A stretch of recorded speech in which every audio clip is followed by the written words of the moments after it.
Hello comrades, my name is Fritz and welcome back to F1 Challenge and welcome to Catalonia for the Spanish Grand Prix.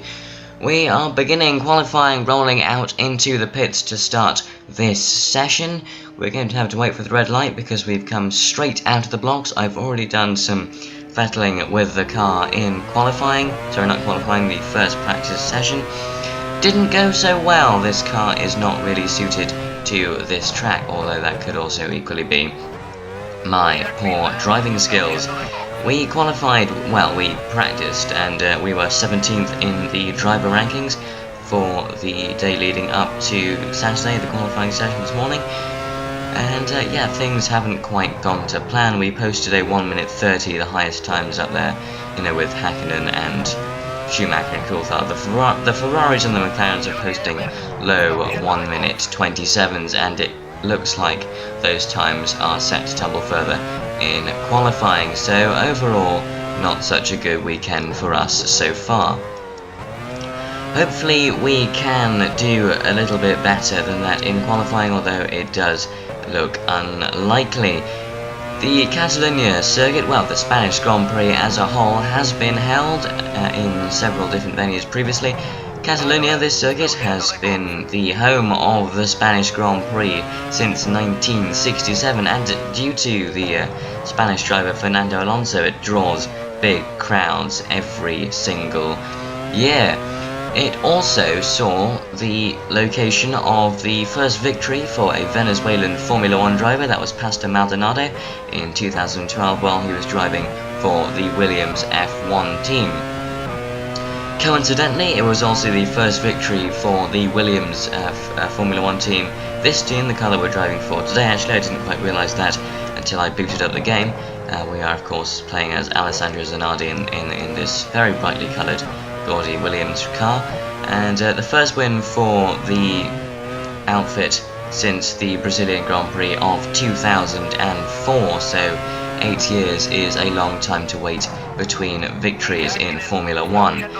But it looks like it couldn't have come soon enough because, well, Williams was in need of a miracle after several dire seasons with Rubens Barrichello as the number one driver. Not to say that Barrichello was the cause of those terrible seasons, but saying that Williams did have a lot of work to do as we get this corner a little bit wrong. This particular circuit is the third or fourth different circuit that has held the modern Formula 1 races. One of the first being Jerez. It's a very long twisty track, and Jarama, which dotted around the Iberian Peninsula, the Spanish area of Europe as we go very wide. I'm not actually too well versed in knowledge of the Spanish Grand Prix. It's one of those circuits that hasn't really piqued my interest as we, wow, good lord, as we cause the yellow flag as we miss that passing car by but a whisker.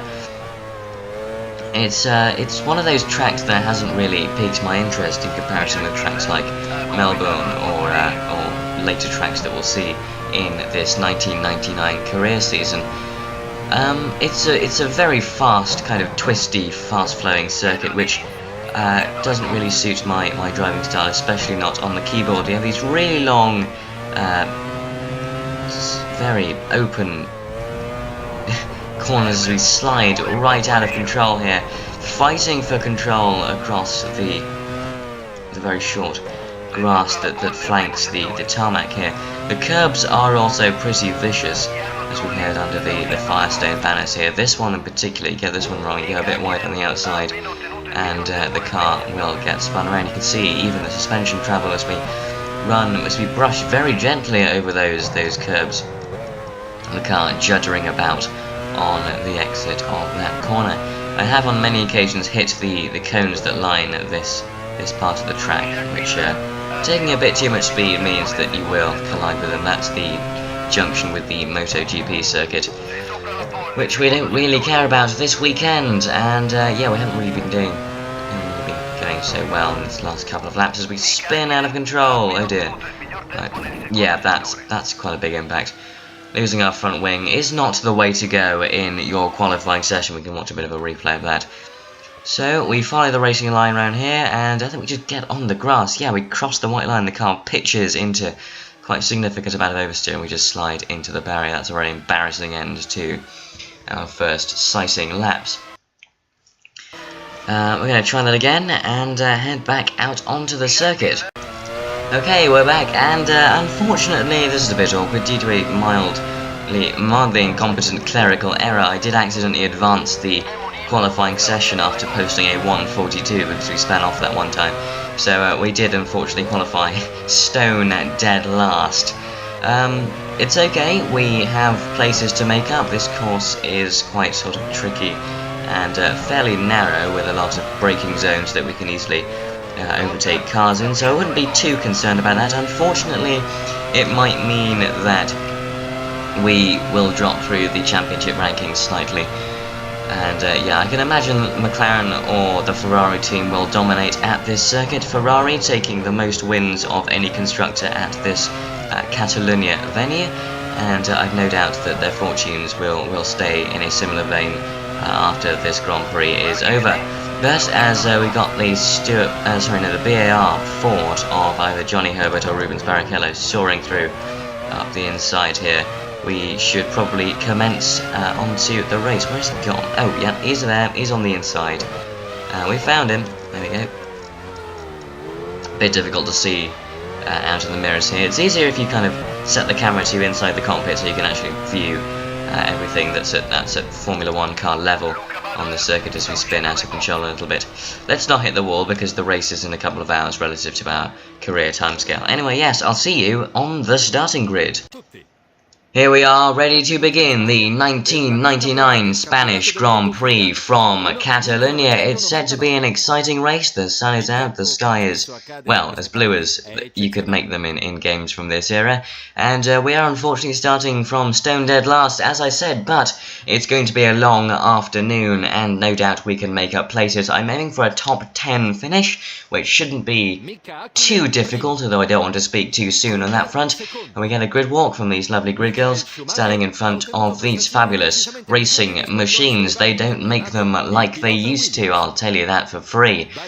And yeah, we're going to skip this and we're going to head to the starting grid, wait for those 5 red lights to go out, and the race shall be underway. All 5 are on, and lights out, away we go, and it's an okay start. The entire field is getting away from us slightly, as there's a bit of a chaos in the mid-grid. We've got a car failed to get out of the blocks as we hurtle down towards the right-left of turn 1. We're up to 16th place, into the braking zone. He's challenging us for position. 11th place, the Ferrari of Eddie Irvine is right up ahead. We've gained quite a few places as we hurtle into this very open, very tricky right-hander, keeping the car on the racing line, opening the taps into turn 3, I believe. I've already lost count of the turn numbers here.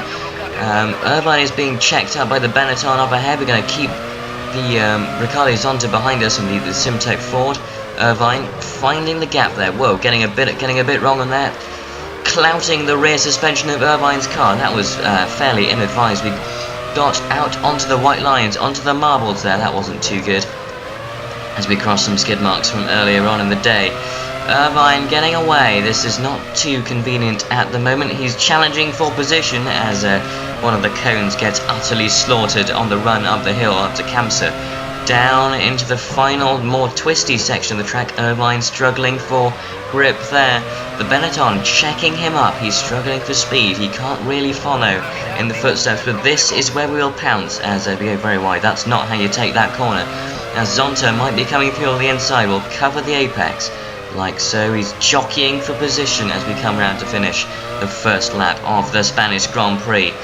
Being brave on the exit, we want to maximise the amount of speed that we can carry down the pit straight. I do apologise, my throat isn't in the greatest of shape this evening. Hopefully I can pull through for the next 4 laps or so. Irvine getting away, and not too sure what we can do about that. This car is woefully ill-equipped for this circuit. We don't have any grip. Coupled with my poor driving skills, we are going to struggle this afternoon. On the upside, positions have been gained as I completely forget which way the track is going. Going very wide there. Do not spin, do not spin. That's Ricardo Zonta and Badoa going through on the inside. Keep your position, hold your line. Hold your nerve. Zonta trying to switch back will cover him off. Maybe it's a more realistic aim to try and re-catch Heinz Harold Frentzen, as once again we suffer from catastrophic understeer up the hill towards Le Camsa.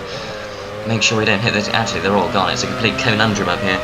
Not gone so well. I'm going to just show myself out of that after that terrible pun. As we're going to just ignore that and try and concentrate on catching Frentzen in the Jordan. Zonta coming through on the inside is having another look at the front end of our car, sliding around as we try and find the grip through these very wide, tricky corners. Crossing the halfway point in the race as we cross the start-finish line for the second or third time here. Making sure we don't run too wide on the exit. That will cause us all sorts of problems as we slide out onto the gravel, and we may never come back onto the circuit. We're holding up a big train of cars. This is like Gilles Villeneuve at Jerez, or Jarama, sorry, and he held off 6 different challengers in a very ill-handling Ferrari 312 Transverse. Hats off to Gilles Villeneuve, the late Canadian Formula 1 world champion. And yes, hopefully we can recreate that feat, although obviously covering ourselves with a lot less glory than the great Gilles Villeneuve, since, well, we're not very good at Formula 1 racing, but we're going to try our best. We're going to try and be opportunistic. We're going to try and stay in the game like we did in Monaco. We started down in 15th and finished 2nd, so as I say every week on this series, anything can happen in Formula 1 racing, and well, as we've seen, it usually does. Back up the hill again, trying to find the grip. Zonta really jockeying for position behind us. He's right up our gearbox. We are in danger of being overtaken by Giancarlo Fischer-Keller in the Benetton. He is also challenging Zonta for position. He might, if we get things a little bit wrong, be able to make a very cheeky 2-car overtake. That's what Formula 1 racing is all about at times, just being opportunistic, being consistent, following in the tracks of the driver ahead, and just trying to eke out that tiny time advantage wherever you can. That is the key to consistency. That is the key to getting points. That is how you win world championships in the long run, even if your racing car doesn't have outright performance. As we begin at lap 4 out of 6 of the Spanish Grand Prix. In 12th place, not going to be the best finish of the season, although it's going to be probably a repeat of Brazil, though without the chaos and the damage that we inflicted on our racing car during that weekend. An inconsistent season opener for the Williams team, thanks to my ill setup, I would imagine, my poor setup. The gearing is all a bit dodgy, and the wings aren't set up quite well. I'm still trying to hone my setups as we see yellow flag up ahead. Not sure who that is, but it might just be me going a bit too slowly for the rest of the AI. Anyway, we're about to find out. I think I've passed the yellow flag sector because the yellow flag has actually dropped off my user interface. As that's not Fischer-Keller, that's Alexander Wirtz, Fischer-Keller's teammate. It's difficult to tell. We don't know the helmets. I wasn't really intent on following Formula 1 at this time of my life. This was a game that came out in 2003, but this season obviously replicates the 2009 drivers as we go very wide into there. Gonna try and find another way past, as we probably aren't going to be able to be honest. This is a poor race. This car suffers from calamitous understeer. It doesn't look like there's anything we can do. We are frankly sitting ducks, as that is one of the is that a Prost or a Ford? I'm not entirely sure. I did look up these teams before I started playing the series, but there's so many Ford divisions that it becomes difficult to keep track of them all. As we get that corner very wrong, so lucky we didn't spin off there, going quite fast and quite wide over the rumble strips. Not entirely sure how we kept that together. Flat out up to turn 3, finding the braking zone, concentrating on where Alex Wirtz has gone wide. Stay on the rubbered in line, follow the rear wing, follow the trail of Wirtz as we are catching up to the Jordan of Heinz Harold Frentzen. Not entirely sure if that was the exact situation last lap, although it looks like there might be an issue as Zonta goes past. We go very wide. We are really struggling at this circuit. Almost an opportunity to pass him, but he cuts us off quite brutally. There's a car lost its front wing there. Oh no, hasn't it? I just didn't quite render in my thingamajig there. That's Luca Badoa. It doesn't look like we're going to do much to challenge him. Hopefully we can. There's a couple of cars off actually. It's 13th place for us. That might have been what the yellow flag conundrum was in the last lap. There looks like it's going to be a bit of a jostle for position here as the two cars are slow up ahead, checking each other up. We're going to do a two-car overtake up into 11th place. See, that was what I would call opportunistic. We've got a bit of a low fuel warning light on here. Hopefully we can keep pace with Wirtz in the Benetton, although, you know, it looks like he's going to be slowly slipping away from us as we begin the final lap of the Spanish Grand Prix. Let's keep it consistent as we did in Monaco. That did fare us well for that particular race. Probably going to be a shorter episode than usual since we skipped part of qualifying. Sorry about that. Sorry for those of you who are expecting a grandiose episode like the first one, or even the Monaco GP last week. But yes, that is the way recordings go. Sometimes you get technical hiccups and mistakes on the part of myself. Bit unfortunate, but there's nothing I can do at this point, as we really ought to start picking up the pace, although it's really a peg to drive at this circuit is the Williams car. Trying to fend off Ricardo Zonta. This is going to be a bit tricky as we go very wide into there. Zonta coming through on the inside. We've fended him off. He's not going to come past in a hurry. We're going to cover the apex, glue the Zanardi's Williams to the apex, braking very hard the rear end, threatening to try and overtake the front. That's not what you want to see or what you even want to feel in this car. Quite true to life is the suspension simulation. I could really feel the car through the corners, and whilst I feel through the car right now is really not a happy feeling as we come onto the final corner. A disappointing race following our highs in the French Riviera at Monaco, but there it is, the end of the Spanish Grand Prix. Mika Häkkinen taking victory, and there of course is the Ferrari of Michael Schumacher. No surprise there, the two teams and the two drivers running away with the World Drivers' Championship. And that's it for this episode of F1 Challenge. Sorry the race wasn't quite as competitive as it could have been. That was a little bit unfortunate. Anyway, we'll be back in full force next week. But in the meantime, my name is Fritz, and I will of course see you next time.